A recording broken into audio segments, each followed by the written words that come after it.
আবার হাজির হয়ে গেলাম বাচ্চাদের বেশ কয়েকটা টিফিন বা বিকেলে স্ন্যাক্স বা ব্রেকফাস্ট রেসিপি নিয়ে। তো প্রথমে আছে ব্রেড টোস্ট। এই ব্রেড টোস্টটা কম বেশি সকলেই করতে জানো। এটা নোনতা নয়, এটা মিষ্টি স্বাদের করছি আমি। তো প্রথমে একটা ডিম বাটিতে ভেঙে নিয়েছি, তার মধ্যে কিছুটা পরিমাণ দুধটা কিন্তু একটু ফোটানো হতে হবে, একদম কাঁচা দুধ ডাইরেক্ট দেবে না। তার মধ্যে মধু আর সামান্য চিনি দিয়ে এরকম আটার পাউরুটিগুলোকে আমি এপিটোপিট ডুবিয়ে অল্প করে বাটারে সেটা সেঁকে নিয়েছি। আর তারপর আমি এটা বাচ্চার স্কুলের টিফিনে দিয়েছিলাম।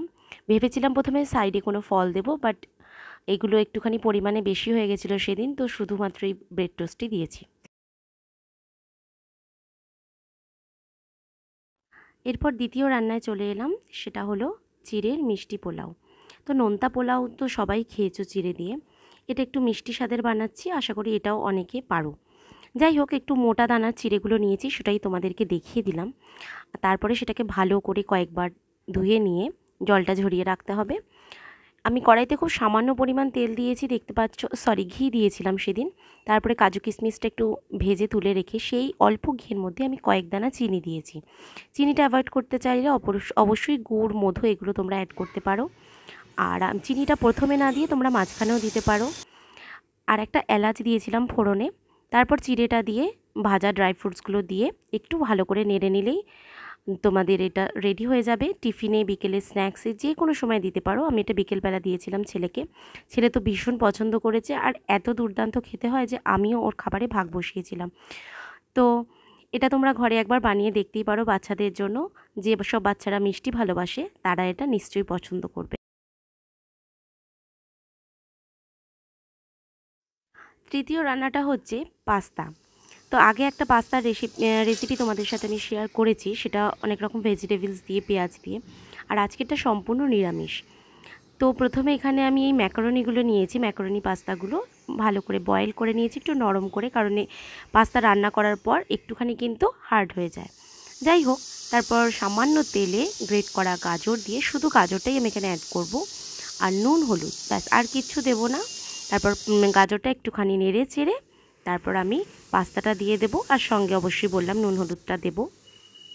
ব্যাস, তাহলেই তৈরি হয়ে যাবে তোমাদের বাচ্চাদের জন্য গাজর পাস্তা।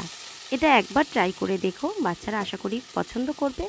আর বাচ্চাদের পেটে ভেজিটেবলসটাও যাবে। ওরা যখন পাস্তাটা খাবে তার সঙ্গে গাজরটা অবশ্যই ওদের পেটে চলে যাবে, যেটা দেখে সব মায়েদের শান্তি হবে। এটা আমি খুব ভালো করে এখন বুঝতে পারি। আর যখন টিফিন বক্সটা ফাঁকা করে আসবে স্কুল থেকে, তখন যে কী পরিমাণ ভালো লাগা কাজ করে আমাদের মধ্যে, সেটা শুধু মায়েরাই বলতে পারবে। আমি এটা ছেলের স্কুলের টিফিনে দিয়েছিলাম। ইভেন আমি মাঝে মাঝে এটা দিয়ে থাকি, কারণ পাস্তাটাও এভাবেই পছন্দ করে, পেঁয়াজ দিয়ে খুব একটা প্রেফার করে না। আর যতবারই দিই টিফিন বক্স একদম ফাঁকা হয়ে ফিরে আসে।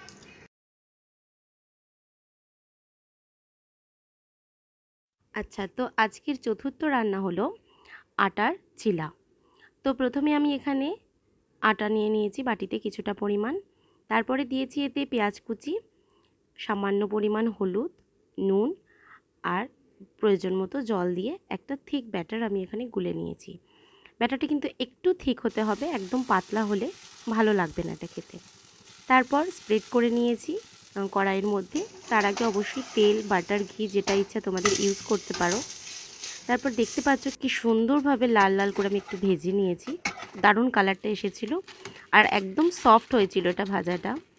তো এই পরের যে চিলাটা আমি ভাজছি, এটাই কিন্তু কোনো রকম বাটার, অয়েল কিছু ইউজ করিনি, কারণ প্রথমে যেটা দিয়েছি সেই কড়াই দিয়ে এটা ভাজা হয়ে গেছে। আই থিঙ্ক এটা শুকনো প্যানে ভাজলেও কোনো অসুবিধা হবে না।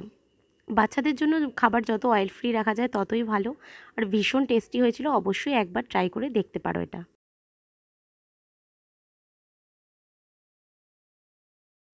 এটা আমি আজকেই ফার্স্ট টাইম বানালাম ছেলের জন্য। এটা হচ্ছে, নাম দিয়েছি আমি ভেজিটেবল ফিঙ্গার। তোমরা যদি তোমাদের পছন্দ মতো কোনো নাম দিতে পারো অবশ্যই কমেন্টে জানিও আমাকে। প্রথমে এখানে আমি পাতলা যে চিড়েগুলো হয় সেগুলো কিছুটা পরিমাণ বাটিতে নিয়ে ভালো করে ধুয়ে নিয়েছি। তারপর তার মধ্যে দিয়েছি কয়েক চামচ টক দই, এই 1 থেকে 1.5 চামচ মতো। তারপর গ্রেট করা গাজর দিয়েছি, আর দিয়েছি সুজি, দিয়েছি ওই 2 চামচ মতো।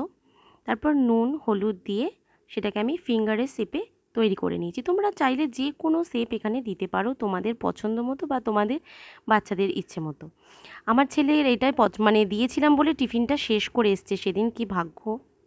যাই হোক, তো আমি তারপর এগুলো একটুখানি বাটার দিয়ে তাওয়ার মধ্যে সেটাকে সেঁকে নিয়েছি এপিটোপিট করে। একদম সহজ, একদম ইজি পদ্ধতিতে আমি তৈরি করেছি। আর সকালে খুব তাড়াহুড়ো থাকে, আমি জানি বাচ্চাকে স্কুলে পাঠাতে কতটা হ্যাপা পোহাতে হয়, মায়েরাই জানে শুধু। তো যাই হোক, এটা দিয়েছি আর সাইডে 4-5 টুকরো আমি শসা দিয়ে দিয়েছি। তো আজকের ভিডিওগুলো কেমন লাগলো বা রেসিপিগুলো তোমাদের কোনটা সবচেয়ে ইজি পদ্ধতি বা ভালো লাগলো তোমাদের, অবশ্যই কমেন্ট করে জানিও। আর তোমাদের ছেলে মেয়ের মধ্যে কোনটা ভালো খায় বা তোমরা যদি নতুন কোনো রেসিপি জেনে থাকো বাচ্চার টিফিনের জন্য, সেটাও আমাকে কমেন্ট করে জানিও, তাহলে আমিও নিত্য নতুন আইডিয়া পাবো। দেখা হচ্ছে নেক্সট ভিডিওতে। টাটা।